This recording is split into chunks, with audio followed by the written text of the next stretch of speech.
Hello नमस्कार मेरे प्यारे बच्चों, आप लोग का स्वागत है हमारे खाटू श्याम ऑनलाइन क्लासेज में। मैं कुमार धर्मवीर आज आप लोगों को पढ़ाने वाला हूं geography class 10th Bihar board आपके एग्जाम के खोपड़े में छेद करने वाला ऑब्जेक्टिव क्वेश्चन होगा एसएसटी के ज्योग्राफी। और ये बार बार आपके एग्जाम में जो पूछे जाते हैं वही सवाल है, तो ध्यान से देखना। हर एक ऑब्जेक्टिव क्वेश्चन आपके एग्जाम के लिए महत्वपूर्ण है।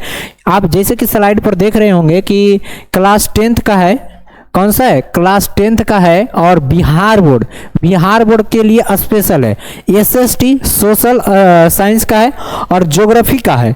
भूगोल जो है आपका इसका पीवाईक्यू मतलब प्रीवियस ईयर क्वेश्चन, जो पीछे विगत वर्षों में जो पूछे गए प्रश्न है वही मैं आपको 30 प्रश्न कराने वाला हूं। और 30 प्रश्न ऐसे प्रश्न है जो आपके एग्जाम में ज्योग्राफी वाले बार बार पूछे जाते हैं, और ध्यान से सुनना है हर एक पॉइंट को, और आपके अपने नोटबुक में नोट करते जाना है। और कमेंट बॉक्स में ए और बी आंसर जरूर बताना है, ताकि हमें भी पता चले कि आप कितने बेहतरीन से तैयारी कर रहे हैं। तो आइए हम लोग स्टार्ट करते हैं। और स्टार्ट करने से पहले मेरी एक मोटिवेशन लाइन रहती है, और ये मोटिवेशन लाइन आपके लिए। रख हौसला ओ मंजर भी आएगा, रख हौसला ओ मंजर भी आएगा, प्यासे के पास चलकर समुंदर भी आएगा, न थक कर बैठ ए मंजिल की मुसाफिर, मंजिल भी मिलेगी और मिलने का मजा भी आएगा। तो चलिए अब हम लोग चलते हैं पहली क्वेश्चन पर। पहला क्वेश्चन है आपके सामने कि मैंग्रोव का सबसे अधिक विस्तार है, मतलब मैंग्रोव वन की बात कर रहा है कि इसमें 4 ऑप्शन दिया गया और आपको एक सिलेक्ट करना है, और आपके एग्जाम में इसी फॉर्मेट में सवाल भी रहेंगे। पहला है अंडमान निकोबार द्वीप समूह के तटीय भाग में, ऑप्शन बी में है सुंदरवन में, ऑप्शन सी में है पश्चिमी तटीय क्षेत्र में, और डी में है पूर्वोत्तर राज्य में। तो इसका आंसर आप लोग जल्दी से देंगे। और एनसीईआरटी और पीवाईक्यू दोनों का हम सार है ये क्वेश्चन, और आपको हम इतना सवाल बताएंगे कि आपके एग्जाम के खोपड़ी में तय है कि छेद कर देगा आपके एक पेपर में। देखिए, तो पहला बोला मैंग्रोव वन। तो मैंग्रोव वन जो होता है बाबू, ये 2 नदियों के आपस में मिलने के कारण जो स्थान पर नदी डेल्टा बनाती है वहां पर मैंग्रोव वन पाया जाता है। तो यहां पर देखता है कि इसमें आपका हो जाएगा सुंदरवन, ऑप्शन नंबर इसका बी या खा इसका करेक्ट आंसर हो जाएगा। देखना, ये सुंदरवन कहां पाया जाता है? सुंदरवन आपको पश्चिम बंगाल में पाया जाता है। कहां पाया जाता है? पश्चिम बंगाल में पाया जाता है। यहाँ पर एक छोटा सा हम इमेज आपको बता रहे हैं, और आपको ध्यान रखना है कि ये कैसे हम लोग पश्चिम बंगाल का ध्यान रखना है। देखो, यहाँ से आपको एक नदी मिलेगा बाबू, और इस नदी का नाम है, यहाँ से निकलते हुए इस तरह से निकलते हुए यहाँ पर आपको गिर जाएगा। ये नदी का नाम है ब्रह्मपुत्रा नदी। कौन नदी? ये नदी आपका है ब्रह्मपुत्रा नदी। ब्रह्मपुत्र नदी कौन नदी है बाबू? ब्रह्मपुत्र नदी। और इधर से आपको मिलेगा एक, इधर से आएगी नदी, इसमें मिलेगा और यहाँ पर डेल्टा का निर्माण करेगा, और इस नदी का नाम है बाबू गंगा नदी। कौन नदी? गंगा नदी। अब दोनों मिलकर क्या करेगा? यहाँ पर एक डेल्टा का निर्माण करेगा। किसका निर्माण करेगा? डेल्टा का निर्माण करेगा, और इस डेल्टा का नाम रखा गया सुंदरवन डेल्टा। कौन delta? Sundarban delta. Sundarban delta. कौन डेल्टा? सुंदरवन डेल्टा। तो 2 नदियों के आपस में मिलने से जो डेल्टा बनाया है वही हमारा क्या कहलाया? सुंदरवन डेल्टा। और यही जो यहाँ पर सुंदरवन डेल्टा पर अधिक मात्रा में मछली आते हैं, क्योंकि यहाँ पर भोजन मछली के मिलता है, या इसलिए यहाँ पर मैंग्रोव वन भी अधिक मात्रा में उगता है। और मैंग्रोव वन यहाँ पर अधिक मात्रा में उगने के कारण ये हमारे पश्चिम बंगाल के आसपास में पाए जाते हैं। तो ये आपका आंसर हो जाएगा बी। समझ में आया? अगर आ गया तो कमेंट बॉक्स में एक दिल जरूर भेजेंगे आपके लिए। चलिए, तो ये आपका पहला क्वेश्चन। अब आइए सेकेंड क्वेश्चन क्या कहता है। सेकेंड क्वेश्चन है टेक्सोल का उपयोग कहाँ करते हैं? इंपॉर्टेंट क्वेश्चन, भाई भी आई question, very very important question कि टेक्सोल का उपयोग हम लोग कहाँ करते हैं? मलेरिया में करते हैं, एड्स में करते हैं, कैंसर में करते हैं, या टीबी में करते हैं? बताइए, ये बीमारी का नाम है, और टेक्सोल का उपयोग हम लोग कहाँ करते हैं? आप लोग जानते होंगे कि टेक्सोल का उपयोग जो होता है भैया, ये हमारे कहाँ होता है? तो टेक्सोल का उपयोग होता है किसमें? तो बोलेंगे कैंसर में टेक्सोल का उपयोग होता है। किसमें होता है? तो कैंसर में टेक्सोल का उपयोग होता है। Option number C is the correct answer. अच्छा, टेक्सोल जो है, टेक्सोल जो है कहाँ मिलता है? टेक्सोल जो है, टेक्सोल किससे बनाया जाता है? ये कहाँ मिलता है? देखो, टेक्सोल जो है ये पेड़ के काटकर, पेड़ के छाल को काटकर बनाया जाता है। छाल को काट कर ये बनाया जाता है, पेड़ के छाल को काट कर बनाया जाता। और ये कहाँ मिलता है, तो ये जो टेक्सोल मिलता है हिमाचल प्रदेश के पहाड़ी में मिलता है, हिमाचल प्रदेश के पहाड़ी में मिलता है। और उस पेड़ का नाम बता देंगे तो हम बहुत आपको शाबाशी देंगे। तो हिमाचल प्रदेश के पहाड़ी में ये पाया जाता है।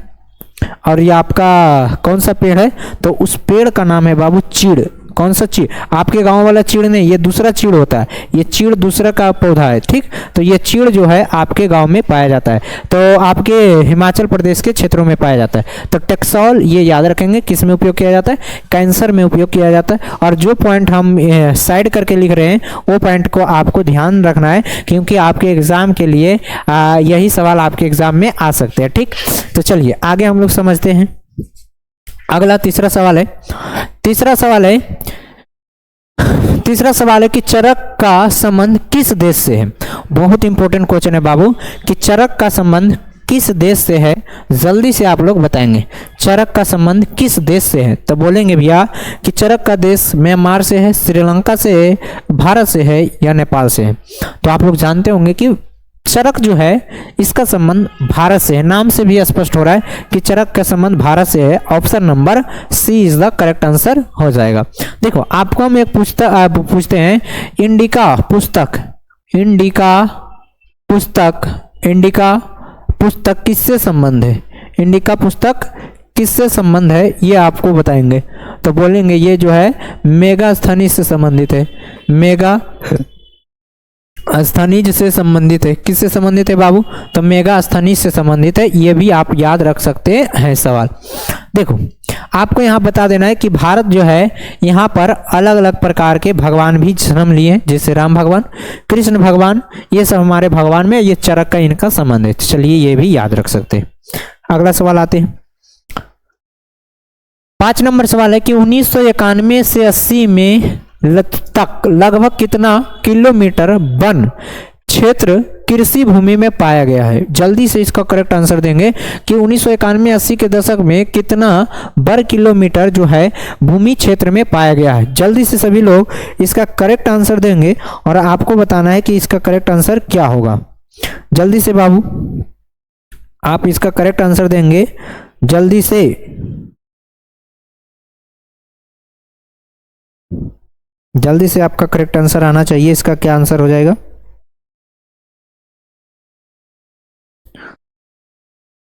नहीं बताएं आप तक अभी तक कि 1980 के लगभग कितना वर्ग किलोमीटर जो है कृषि क्षेत्र से संबंधित है।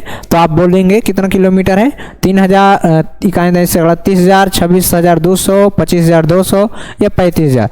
तो आप इसका आंसर हो जाएगा क्या, ये इसका करेक्ट आंसर हो जाएगा। और ये आप याद रखेंगे, यहाँ पर कितना होता है वर्ग किलोमीटर पर कृषि भूमि होती है। चलिए इसका आंसर केवल याद रखें।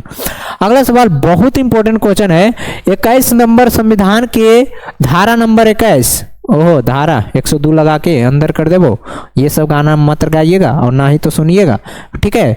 तो ये धारा नंबर 21 का संबंध किससे है, तो वन्य जीव तथा प्राकृतिक संसाधनों के संरक्षण से, और बी में है मृदा संरक्षण से, और सी में है जल संसाधन संरक्षण से, और डी में है खनिज संपदा संरक्षण से। इंपॉर्टेंट क्वेश्चन है, ध्यान से समझिएगा कि ये बोला है कि संविधान के धारा नंबर 21 किससे संबंधित है, तो बोलेंगे वन एवं वन्य जीव तथा प्राकृतिक संसाधनों के संरक्षण से। तो आपका आंसर क्या हो जाएगा, आपका आंसर ए हो जाएगा, करेक्ट आंसर हो जाएगा वन्य जीव तथा प्राकृतिक संसाधन के संरक्षण से। बहुत इंपॉर्टेंट क्वेश्चन है। आपको बात करते हैं संविधान की, जरा सा बात कर लेते हैं, हल्का फल्का हम लोग संविधान के बारे में याद कर लेते हैं कि संविधान में आर्टिकल जो है article number 48A, article number 48A संविधान में अनुच्छेद, ये याद रखिएगा कि अनुच्छेद नंबर 48A ये किससे संबंधित है बाबू, तो ये आप याद रखिएगा, वेरी इंपॉर्टेंट क्वेश्चन है, पर्यावरण से संबंधित है। किससे संबंधित है, पर्यावरण से संबंधित है। किससे संबंधित है, पर्यावरण से संबंधित है, ये याद रखेंगे, वेरी इंपॉर्टेंट क्वेश्चन। तो आर्टिकल 2 को हम बता दिए, धारा नंबर 21 वन एवं वन जीव के प्राकृतिक से संरक्षण है, और अनुच्छेद संविधान के आर्टिकल नंबर 48A में पर्यावरण से संबंधित है। किससे संबंधित है, पर्यावरण से संबंधित है, ये भी याद रखेंगे। अगला सवाल आइए, अगला सवाल 7 नंबर देखते हैं। 7 नंबर में है कि एक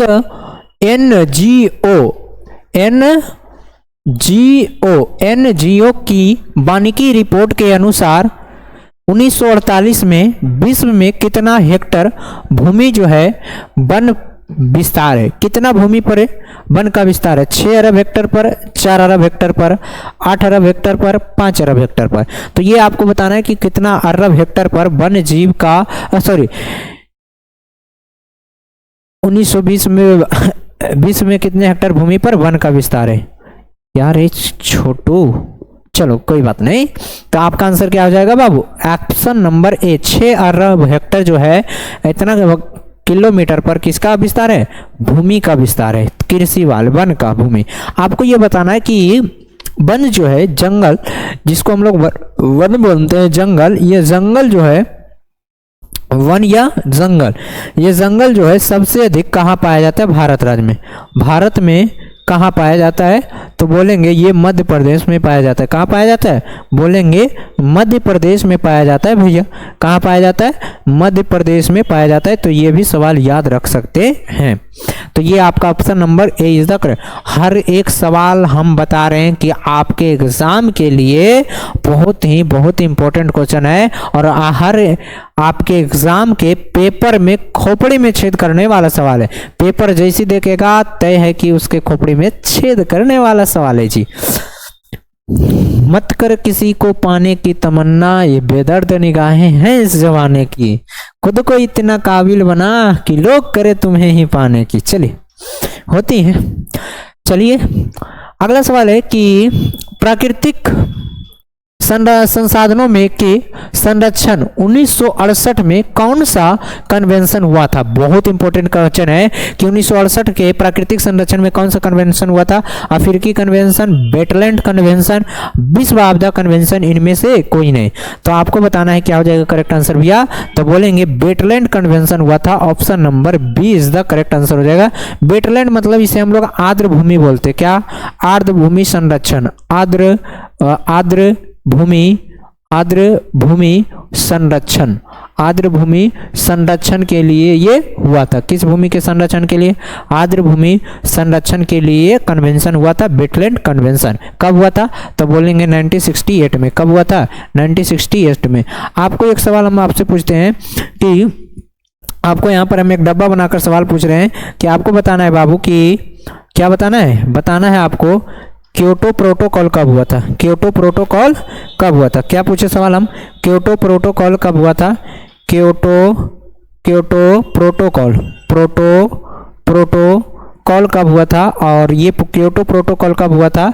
और इसमें आपको ये बताना है कि किसके लिए था। तो बोलेंगे 1987 ईस्वी में क्योटो प्रोटोकॉल हुआ था। और ये किसके लिए हुआ था? तो ओजोन परत के संरक्षण के लिए हुआ था। किसके लिए? ओजोन परत के संरक्षण के लिए हुआ था। ओजोन परत के संरक्षण के लिए हुआ था। ओजोन परत के संरक्षण के लिए हुआ था। जो हम बॉक्स बनाए हैं, वेरी इंपॉर्टेंट क्वेश्चन है, पूछेगा डायरेक्ट। क्योटो प्रोटोकॉल कब हुआ था? 1987 ईस्वी में हुआ था। ओजोन परत के संरक्षण के लिए हुआ था। मोस्ट इंपॉर्टेंट क्वेश्चन आपके एग्जाम के लिए। चलिए अगला सवाल देखते हैं। अगला सवाल आपका क्या कह रहा है हम लोग समझते हैं। 9 नंबर में इनमें से कौन सा जीव जो है केवल भारत में ही पाया जाता है? घड़ियाल, डॉल्फिन, हेल, कछुआ। जल्दी से बताएंगे कि इनमें से कौन सा जीव केवल भारत में ही पाया जाता है? इनमें से कौन सा जीव केवल भारत में ही पाया जाता है? घड़ियाल, डॉल्फिन, व्हेल, कछुआ। जल्दी से करेक्ट आंसर क्या होगा? जल्दी से बताएंगे। इनमें से कौन केवल भारत में ही पाया जाता है? चले, क्या हो जाएगा आपका आंसर बाबू? बोलेंगे घड़ियाल हो जाएगा आपका आंसर। क्या हो जाएगा? घड़ियाल आपका आंसर हो जाएगा। ऑप्शन नंबर क्या हो जाएगा? Option number A is the correct answer. चलिए तो देखिए यहाँ पर आपको ये भी बताना है कि घड़ियाल जो है ये एक जीव है और केवल ये भारत में है। आपको ये बताना है ये जो है हेल क्या है? हेल क्या है? ये आपको सवाल कमेंट बॉक्स में बताना है। हम एक सवाल आपको दे रहे हैं कि भारत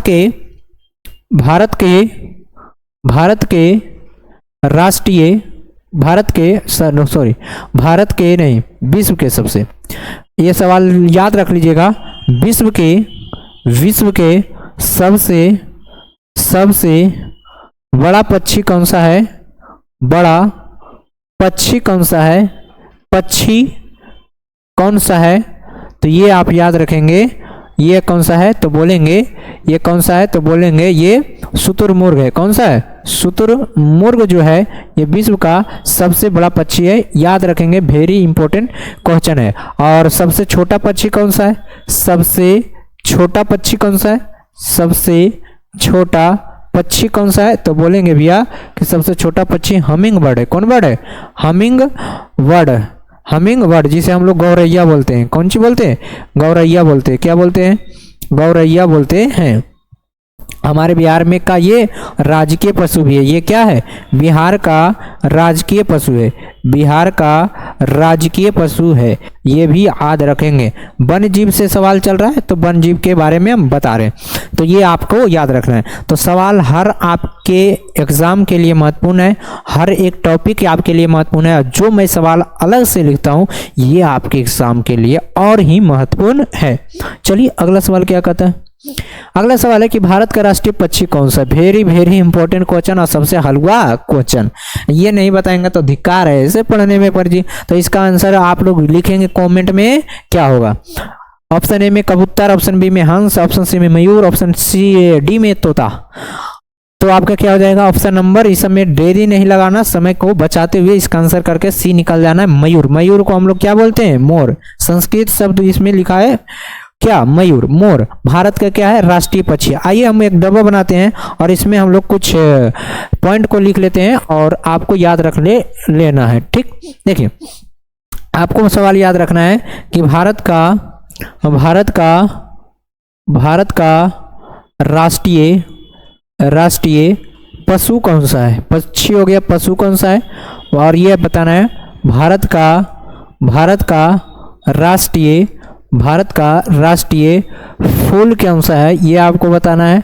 अगला बताना है भारत का राष्ट्रीय गान कौन सा है, राष्ट्रीय गान कौन सा है, ये आपको बताना है। और जो आपके एग्जाम में सवाल बन सकते हैं वही हम आपको बताने की कोशिश करें। अगला बताना है भारत का राष्ट्रीय गीत कौन सा है, राष्ट्रीय गीत कौन सा है, गीत कौन सा है। अगला बताना है भारत का चिन्ह क्या है, भारत का चिन्ह क्या है, ये आपको बताना है। ये सवाल आपके एग्जाम में बन सकते हैं, इसलिए हम आपको ये वाला आपको हम बता रहे हैं। चलिए तो आपका क्या हो जाएगा, देखिए तो भारत का राष्ट्रीय पशु कौन सा है, तो बोलेंगे बाघ जो है भारत का राष्ट्रीय पशु है। क्या है, बाघ जो है भारत का राष्ट्रीय पशु है। भारत के राष्ट्रीय फूल कौन सा है, ये तो सब बच्चा भी जानता है कि कमल जो है भारत का राष्ट्रीय फूल है। अगला है भारत का राष्ट्रीय गान क्या है, तो भारत का राष्ट्रीय गान कौन सा है, जन गण मन। लिखने वाले कौन थे, इसको लिखने वाले कौन थे, तो लिखने वाले आप जानते हैं रविन्द्रनाथ टैगोर थे। लिखने वाले कौन थे, रविन्द्रनाथ टैगोर, ये भी याद रखेंगे। रविन्द्रनाथ कौन सी, टैगोर याद रखेंगे, रविन्द्रनाथ टैगोर। चलिए तो यह क्या हो जाएगा, रविन्द्रनाथ टैगोर, ये भी याद रखेंगे। और राष्ट्रीय गीत क्या है, वंदे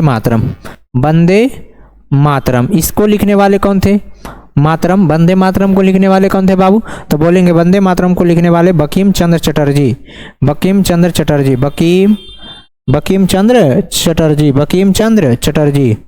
तो ये भी याद रखेंगे। चलिए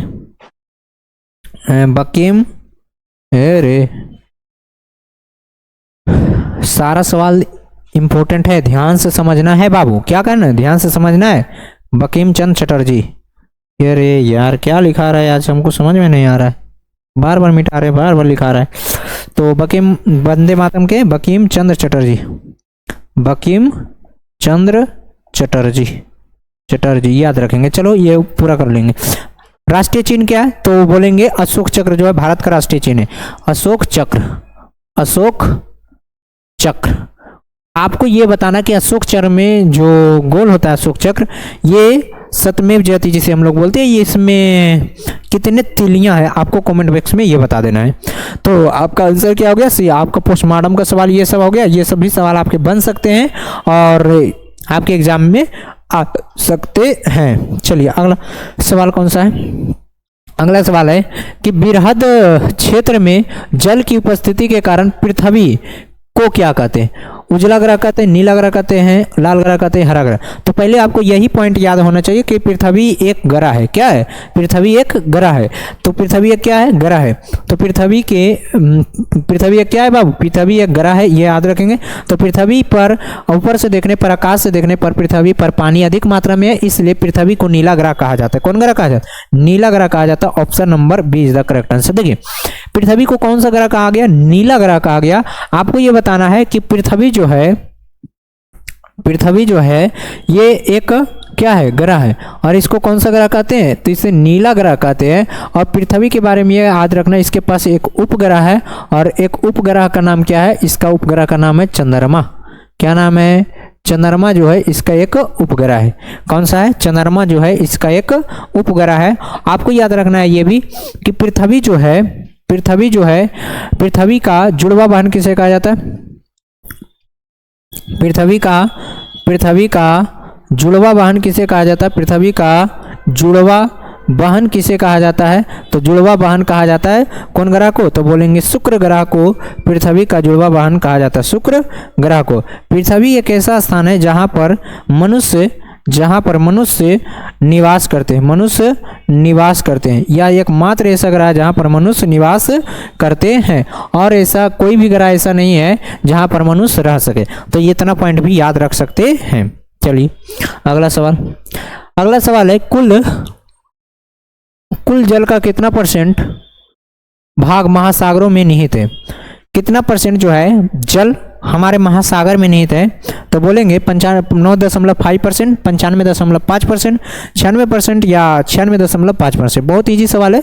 तो बोलेंगे कि भैया कि महासागर में जो निहित है वो 96.5% जो है महासागर में निहित है। Option number D is the correct answer. देखो महासागर की बात किया है तो कुल महासागर कितने हैं, तो कुल महासागर की बात किया जाए तो कुल महासागर जो है हमारे 4 है। कितने हैं, हमारे 4 है। तो सबसे बड़ा महासागर कौन सा है, सबसे बड़ा महासागर कौन सा है, सबसे बड़ा महासागर कौन सा है, तो बोलेंगे प्रशांत महासागर है भैया।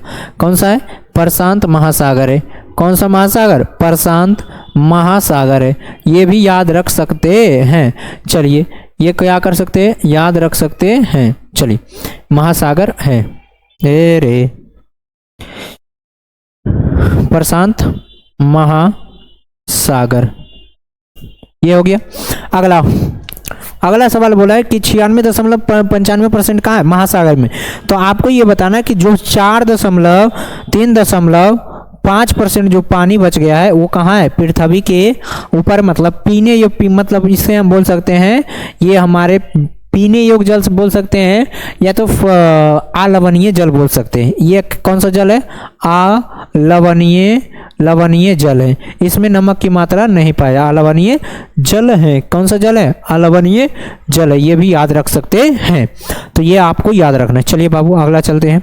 अगला क्या कह रहा है हमरा, अगला है कि देश के बांधों को किसने भारत का मंदिर कहा है।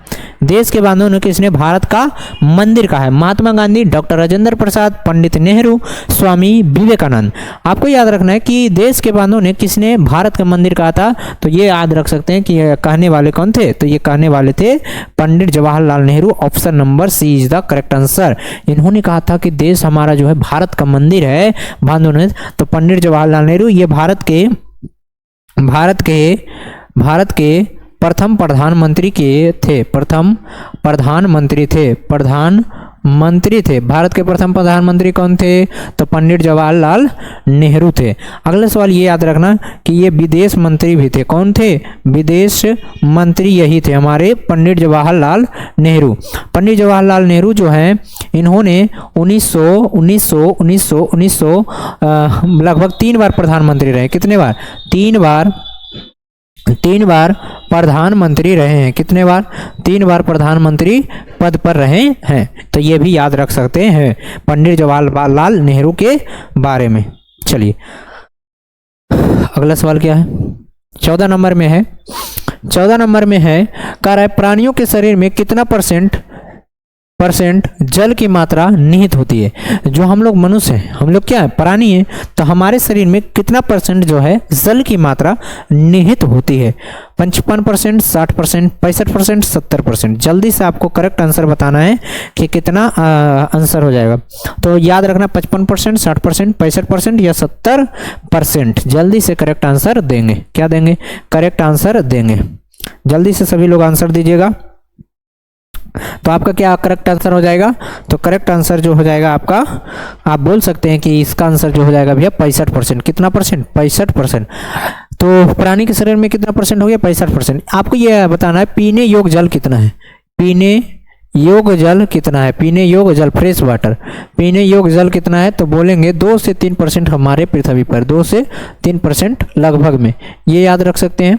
और आपको याद रखना है ये हमारे प्राणी के शरीर में इतना परसेंट जल होता है। चलिए अगला सवाल देखते हैं। अगला सवाल जल्दी से आप लोग आंसर बताइएगा। क्या? जल्दी से आप लोग आंसर बताइएगा क्या होगा इसका आंसर।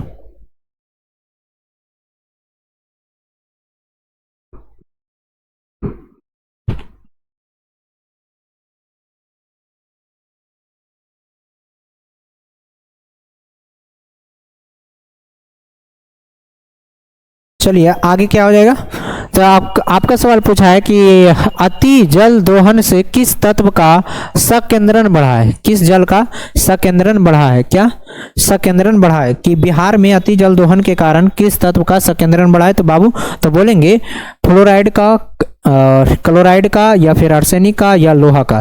तो आपका आंसर क्या हो जाएगा? आर्सेनिक का जो है इसका संकेंद्रण बढ़ चुका। Option number C is the correct answer. इसका अगर प्रतीक चिन्ह बात करें तो ये इसका प्रतीक चिन्ह होता आर्सेनिक का। अति जल दोहन के कारण किसका हुआ? तो आर्सेनिक का जो है बिहार में अति जल दोहन के कारण बढ़ चुका है। अगला सवाल आइए 16 नंबर, क्या नंबर है? 15 नंबर।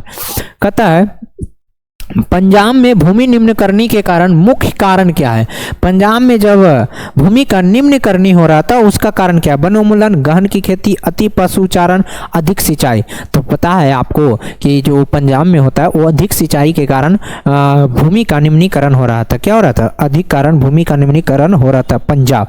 आपको याद रखना है कि पंजाब एक ऐसा राज्य है, पंजाब एक ऐसा राज्य है जहां पर गेहूं की फसल अधिक होता है। गेहूं की फसल क्या होता है? अधिक होता है। फसल अधिक होता है। ये भी पॉइंट याद रख सकते हैं। ये भी पॉइंट याद रख सकते हैं। तो ये पॉइंट भी याद रख सकते हैं। आपसे सवाल ये पूछा जाए कि पंजाब जो है यहाँ से हरित क्रांति की उद्गम हुआ था। हरित क्रांति का भी उद्गम हुआ था। हरित क्रांति का भी उद्गम हुआ था। यहाँ पर हरित क्रांति जो है आपको हम आगे भी पढ़ाएंगे। चलिए ये याद रख सकते हैं।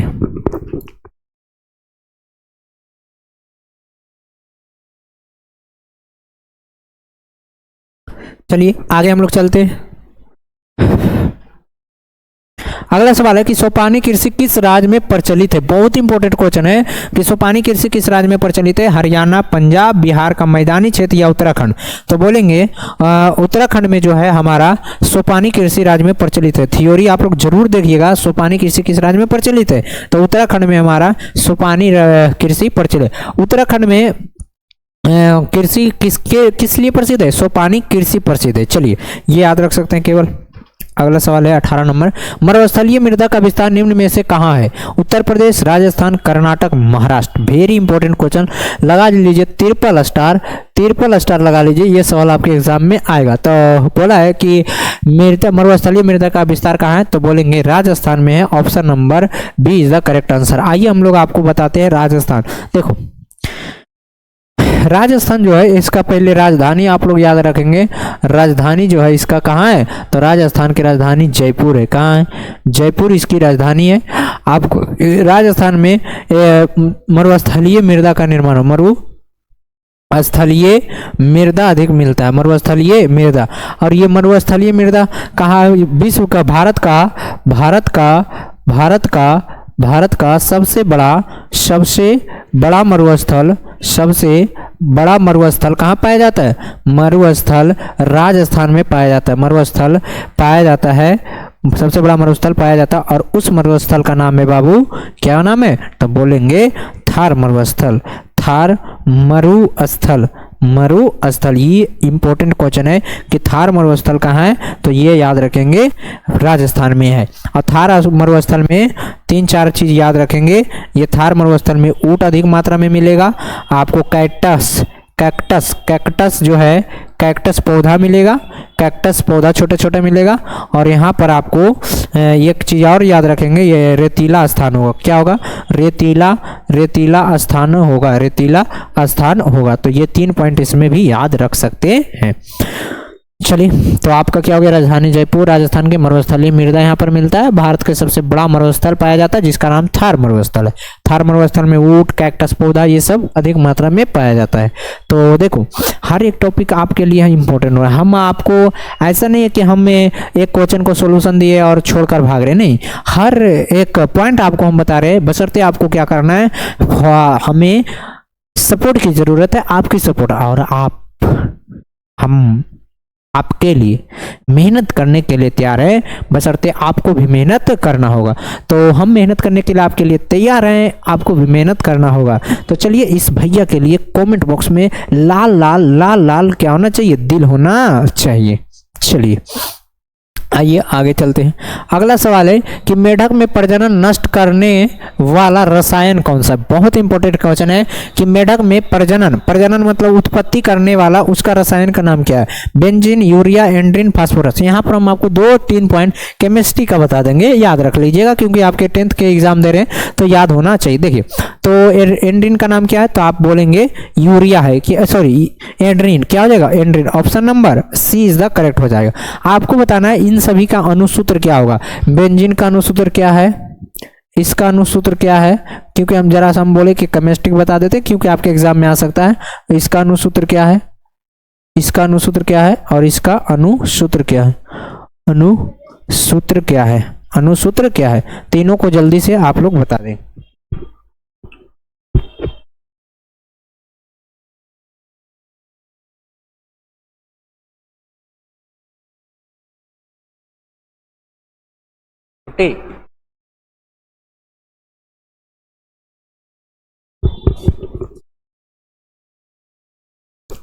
चलिए, तो बताइएगा इसका अनुसूत्र क्या बोलेंगे? तो बोलेंगे भैया कि इसका अनुसूत्र C6H6 होता है। क्या होता है? C6H6। क्लास में आया था, 2-3 स्टूडेंट्स उसी को बात कर रहे थे, तो कमेंट में तुरते आप लोग कुछ भी। अनुसूत्र क्या आ जाएगा? तो इसका अनुसूत्र यूरिया का होता है NH2 बॉन्ड NH2, ये भी याद रखेंगे। फास्फोरस का P होता है, या फिर इसको याद रख सकते हैं PH3। चलिए, ये भी याद रखते, क्योंकि केमिस्ट्री का सवाल आपके एग्जाम में बन जाते हैं, तो इसलिए हम आपको बता दिए। चलिए, अगला है काली मिर्दी का दूसरा नाम। मेरा अगर कंटेंट देखे होंगे चैप्टर नंबर 2 खंड का, तो आपको वहां पर बताया गया होगा कि काली मिट्टी का दूसरा नाम जो है रेगुर मृदा है। रेगुर मृदा है। देखो, यहाँ पर एक टिक बता रहे बाबू, आपको याद रखना है, मिट्टी के जलाकर लौट, क्या करके लौट, जलाकर लौट। ये आपके ट्रिक है मिट्टी की याद करने के लिए, ट्रिक है जलाकर लौट। जलाकर, जा से देखो, जा से क्या हो जाएगा बाबू आपका? जा से हो जाएगा आपका जलोढ़ मिट्टी, जलोढ़ मिट्टी। और ला से क्या हो जाएगा? लाल मिट्टी। क्या हो जाएगा आपका? लाल मिट्टी हो जाएगा, लाल मिट्टी हो जाएगा, लाल मिट्टी हो जाएगा।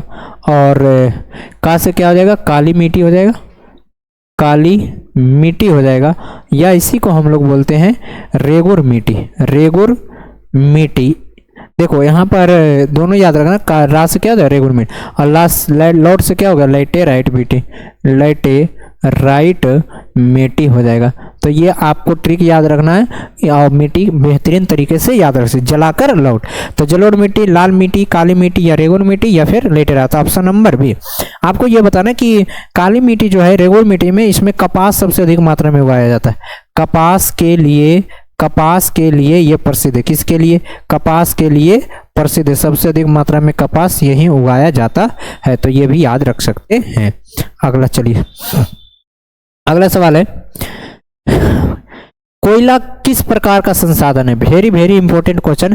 कोयला किस प्रकार का संसाधन? अनवीकरणीय, नवीकरणीय, जैव या अजैव?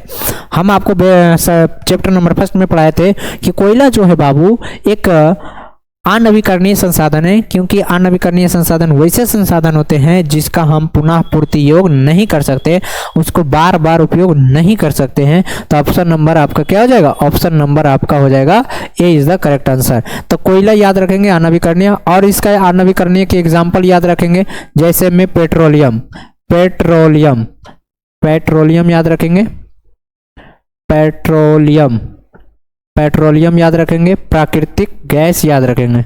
कौन गैस? प्राकृतिक गैस याद रखेंगे, ये इसी का एग्जाम्पल है। चलिए ये भी याद रखेंगे। तो ये आपका नवीकरण, नवीकरणीय में याद क्या रखेंगे?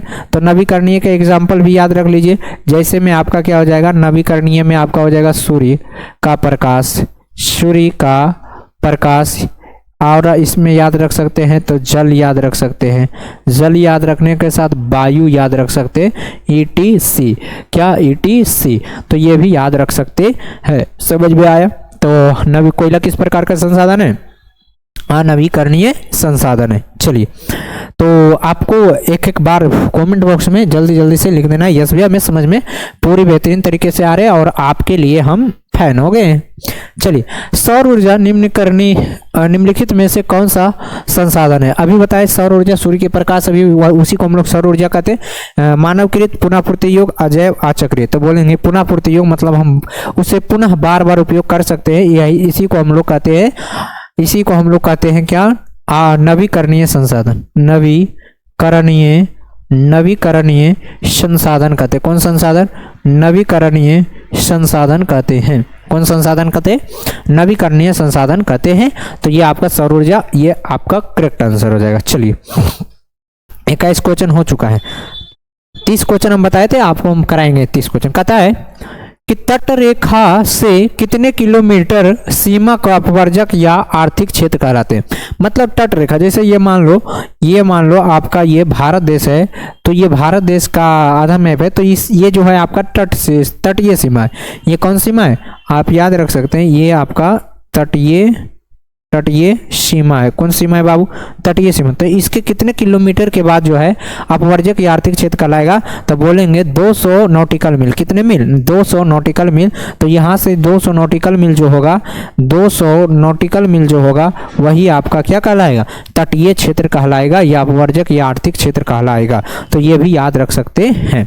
आपको बताना है किस भारत में सबसे अधिक तटीय वाला राज्य कौन सा? भारत में सबसे अधिक तटीय वाला राज्य कौन सा है? ये याद रखेंगे कि भारत में सबसे अधिक तटीय वाला राज्य कौन सा है? सबसे अधिक तटीय वाला राज्य कौन सा है? तो बोलेंगे ये हमारा कौन सा है? गुजरात है। कौन सा है? गुजरात। देखो, क्योंकि यहाँ पर ये गुजरात है तो यहाँ पर कटा छटा भाग इसमें अधिक मात्रा में पाया जाता है, इसलिए सबसे अधिक तटीय वाला राज्य जो हो जाता है कौन सा हो जाता है बाबू? तो गुजरात जो है सबसे अधिक तटीय वाला राज्य है। समझ में आया रे डोपा? समझ में आया रसगुल्ला? जल्दी से समझ में आ गया रसगुल्ला? तो समझ में आ गया होगा आपको। चलिए रसगुल्ला, अगला सवाल पर, डाकुओं की अर्थव्यवस्था का संबंध किससे है? तो संसाधन के संग्रहण से, संसाधन के अनियोजित दोहन से, विदोहन से, संसाधन के नियोजित दोहन से, इनमें से कोई नहीं। तो डाकुओं की अर्थव्यवस्था के संबंध किससे है? तो बोलेंगे संसाधन के नियोजित दोहन। किससे? संसाधन के नियोजित दोहन से। चलिए अगला सवाल पर चलते हैं। 25 नंबर सवाल रसगुल्ला देखो, कहता है कि समुद्रीय क्षेत्र में राजनीतिक सीमा के कितने किलोमीटर क्षेत्र तक राष्ट्रीय संपदा निहित है? कितने किलोमीटर क्षेत्र तक राष्ट्रीय संपदा निहित है? 10.2 किलोमीटर, 15.5 किलोमीटर, 12.2 किलोमीटर, 19.2 किलोमीटर। तो बोलेंगे ये इसका आंसर हो जाएगा C, 12.2 kilometre. Option number C is the correct answer हो जाएगा। क्या हो जाएगा? C is the correct answer हो जाएगा। चलिए अगला सवाल। अगला सवाल, भारत में 2001 में कितने प्रतिशत भौगोलिक क्षेत्र वन का विस्तार है? ये बड़ी बढ़िया क्वेश्चन है। जो भारत हमारा देश है जैसे ये आपका, चलिए आपको हम दिखाते हैं।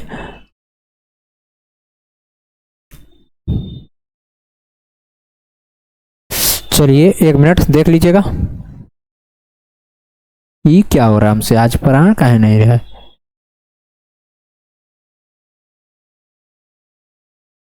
चलो आज जैसे पार ले, छोटा सा इमेज, पता नहीं क्या हुआ, ये क्या हो गया। भारत तो अच्छे से परेबो नहीं किया आज। अरे रुक जाओ, अब इसको हम पारियक छोड़ेंगे चाहे जो हो जाए। चलो देखो इधर,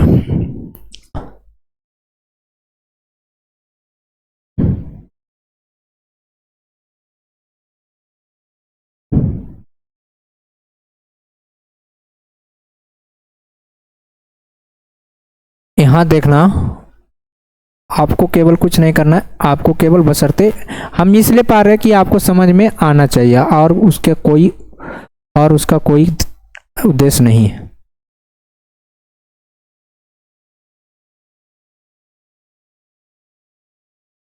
देखो ये हमारा कौन सा है, भारत देश है। थोड़ा सा टाइम लग गया था ना। ये मान लो भारत देश है।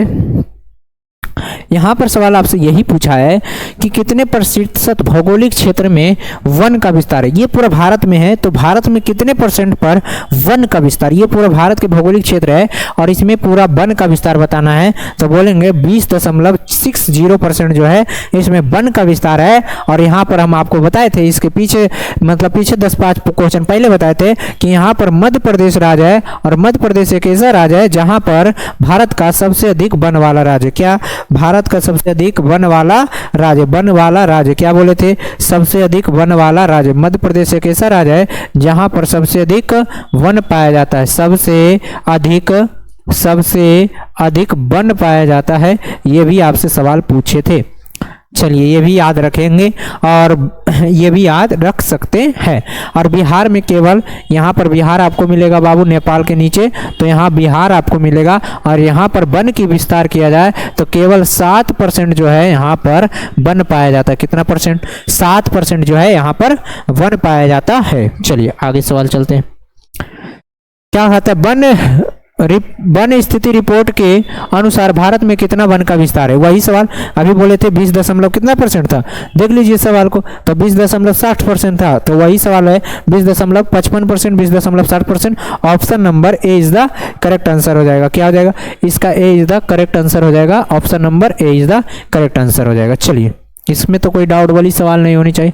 चलिए 27 नंबर में है कि बिहार में कितने प्रतिशत भौगोलिक क्षेत्र में वन पाया जाता है। अभी बताएं 7%। Option number B, D is the correct answer. कौन कौन सा वन पाया जाता है, तो यहाँ बोलेंगे सघन वन, अन्य सघन वन, झाड़ियाँ वन, झाड़ियाँ पुटूस के लकड़ी देखा है रे, तो उसे हम लोग झाड़ियाँ वन कहते हैं। सघन वन, झाड़ियाँ वन और एवं अन्य वन।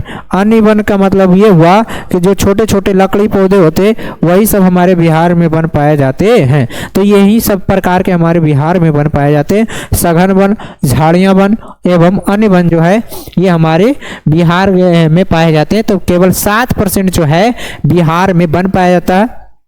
ये आपको बताना है बिहार के किस जिला में वन पाया जाता है सबसे अधिक, किस जिला में सबसे अधिक वन पाया जाता है, सबसे अधिक वन पाया जाता है, सबसे अधिक वन पाया जाता है।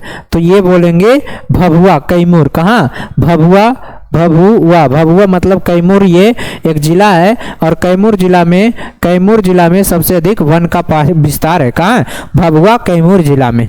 तो ये भी याद रख सकते हैं, वन का विस्तार सबसे अधिक कहाँ है, भभुआ कैमूर में।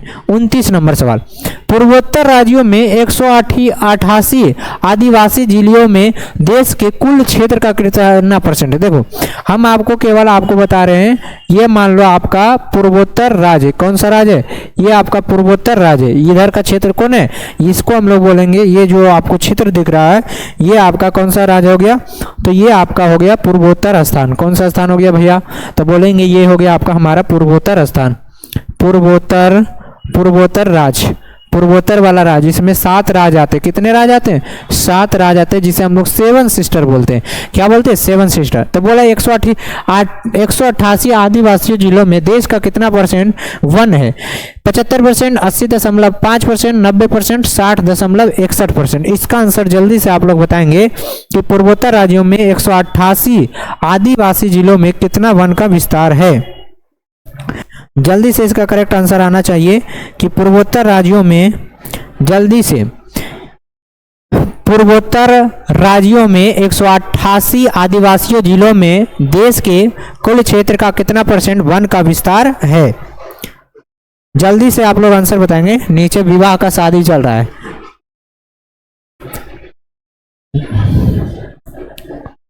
तो क्या हो जाएगा? आपका हो जाएगा answer number D is the correct answer. क्या हो जाएगा? D is the correct answer हो जाएगा। चलिए 2 सवाल और बचा हुआ है। किस राज्य में वन सबसे अधिक विस्तार? अभी सवाल बताए थे, मध्य प्रदेश में सबसे अधिक वन का विस्तार है। किसमें? मध्य प्रदेश में सबसे अधिक वन का विस्तार है। मध्य प्रदेश जो राज्य है भारत का, वहां पर वन का सबसे अधिक विस्तार है। कहां पर? तो भारत के मध्य प्रदेश राज्य में, वहां पर वन का अधिक विस्तार है। चलिए अगला सवाल, लास्ट सवाल। कहता है वन संरक्षण एवं प्रबंधन की दृष्टि से वनों को वर्गीकृत किया गया 4 वर्गों में, 3 वर्गों में, 5 वर्गों में। तो ये सभी जानते हैं वन एवं प्रबंधन, प्रबंधन मतलब संरक्षण की दृष्टि के अनुसार वन को 3 वर्गों में बांटा गया है। Option number B is the correct answer. और आपको कमेंट बॉक्स में बताना है, कमेंट बॉक्स में बताना है कि ये 3 जो वर्ग है इसका नाम क्या है, इसका नाम क्या है। यह आपके लिए सवाल, समझे? तो आई होप आपको मैंने 30 क्वेश्चन कराने में सफल हो पाए और 30 क्वेश्चन का सॉल्यूशन भी देने में हम सफल हो पाए। और आपको यहाँ पर यही सब याद रखना है, 30 क्वेश्चन को हम लोग करा चुके हैं। तो यहाँ पर था ज्योग्राफी की जो प्रीवियस ईयर क्वेश्चन था, उसको हमने बेहतरीन तरीके से समझने की कोशिश की भी है और हर एक सवाल आपके एग्जाम के लिए हमने समझाने की कोशिश की है। हर एग्जाम आपके पेपर के खोपड़ी में छेद करने वाला सवाल है, बशर्ते आपको ध्यान से इसको एक बार 2x पर या 1.5x पर इस वीडियो को फिर से देख लीजिएगा, ताकि आपका एक भी ज्योग्राफी का ऑब्जेक्टिव ना छूटे। अगले क्लास में आप लोग बताइएगा कि किस चीज पर या किस टॉपिक पर एसएसटी में आपको ऑब्जेक्टिव चाहिए, जरूर कमेंट बॉक्स में बताइएगा। और इस चैनल को सब्सक्राइब नहीं करना भूलिएगा, लाइक नहीं करना भूलिएगा क्लास को, और कमेंट बॉक्स में लाल सा जो दिल होता है वो जरूर आप हमारे कमेंट बॉक्स में भेजिएगा, ताकि हमें भी पता चले हमसे लोग कितने प्यार करते हैं। और यही कहेंगे। और अगर आपको इसका पीडीएफ चाहिए तो लिंक मिलेगा यूट्यूब के डिस्क्रिप्शन में, वहां से टेलीग्राम और व्हाट्सएप ग्रुप का लिंक मिलेगा, वहां पर जाकर क्लिक कीजिएगा, आप चैनल में जुड़ जाएंगे, मेरे व्हाट्सएप ग्रुप और टेलीग्राम ग्रुप। वहां से आप लोग क्या कर सकते हैं, फॉलो कर सकते हैं। और मेरा इंस्टाग्राम के आईडी चाहिए तो यहाँ से आप फॉलो कर सकते हैं, सर्च मार के KUMAR कुमार DHARAMVIR 7250, इस पर आप फॉलो करेंगे तो आपको कोई भी सवाल की डाउट रहेगा तो यहाँ पर आप हमें फॉलो करके आप कोई भी मैसेज करेंगे तो यहाँ से आपको मिल सकता है मैसेज की रिप्लाई। तो जरूर जाइए, सर्च कीजिए, देखिए। तो मिलेंगे अगले क्लास में, तब तक के लिए धन्यवाद। जय हिंद, जय भारत।